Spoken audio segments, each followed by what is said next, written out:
வணக்கம் மக்களே, சற்றுமுன் கிடைத்த மிக முக்கிய தகவல் ஒன்றை பார்க்க போகிறோம். சட்டமன்ற தேர்தலில் தாவேகா எந்த சின்னத்தில் போட்டியிட போகிறது தெரியுமா? விஜயின் லிஸ்டில் இதையெல்லாம் இருக்கா? திடீர் தகவல். இந்த ஒரு தகவலை பற்றி தான் நாம் பார்க்க போகிறோம்.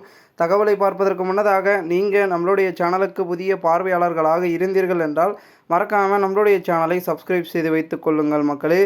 தற்பொழுது விஜயின் தாவேகா பொது சின்னம் கேட்டு டிசம்பர் மாதம் தேர்தல் ஆணையத்தில் விண்ணப்பிக்க உள்ளதாக தகவல் வெளியாகியுள்ளது.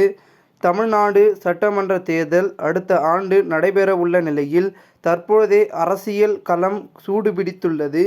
திமுக, அதிமுக, காங்கிரஸ், விசிக, பாமக, தாவேகா, நாம் தமிழர் கட்சி உள்ளிட்ட பல்வேறு கட்சியினர் தேர்தல் பணிகளை தீவிரப்படுத்தியுள்ளனர். அந்த வகையில் தான் விஜயின் தாவேகா பொது சின்னம் கேட்டு டிசம்பர் மாதம் விண்ணப்பிக்க உள்ளது. இதற்காக விஜய் தற்பொழுது கட்சிக்கான சின்னத்தை தேர்வு செய்யும் பணியில் ஈடுபட்டுள்ளாராம். பொதுவாக அங்கீகரிக்கப்பட்ட கட்சிகளை சேர்ந்த வேட்பாளர்களை அவர்களது கட்சி சின்னங்களில் தேர்தலில் போட்டியிடுவார்கள். பதிவு செய்யப்பட்ட கட்சிகளுக்குள் சுயேட்சைகளுக்கும் தேர்தல் ஆணையம் சின்னங்கள் ஒதுக்கும்.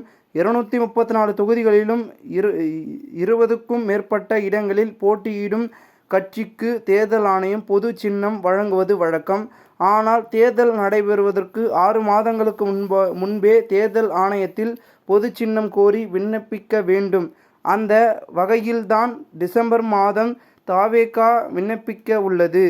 இதற்காக தேர்தல் ஆணையம் வழங்கியுள்ள சுயேட்சை சின்னத்தில் 3.5 தேர்வு செய்யும் தங்களுக்கான பொது சின்னத்தை கேட்க தமிழக வெற்றிக் கழகம் திட்டமிட்டுள்ளது. தேர்தல் ஆணையம் பொது சின்னம் ஒதுக்கும் பட்சத்தில் அதை எவ்வாறு பொதுமக்களிடம் பிரபலப்படுத்தலாம் என்பது குறித்தும் விஜய் ஆலோசனை மேற்கொண்டு வருகிறாராம். திமுக, அதிமுக போல தனது கட்சிக்கு மக்களை எளிதில் கவரும் சின்னம் பெற வேண்டும் என்பதில் விஜய் உறுதியாக உள்ளாராம். அந்த வகையில் ஆட்டோ பேட், பட்டம், உலக உருளை, அகல்விளக்கு ஆகிய சின்னங்கள் தாவேகாவின் விருப்ப பட்டியலில் இருப்பதாக சொல்லப்படுகிறது. எனவே இது தொடர்பாக கட்சி நிர்வாகிகளுடன் விஜய் ஆலோசனையும் நடத்தி வருவது குறிப்பிடத்தக்கதாக பார்க்கப்படுகிறது. இந்த ஒரு தகவல் அரசியல் வட்டாரங்கள் வெளியாகி பேசும் பொருளாக மாறியிருக்கிறது. இந்த ஒரு தகவலை குறித்த பொதுமக்கள் உங்களுடைய கருத்துக்களை கூறுங்கள். நன்றி.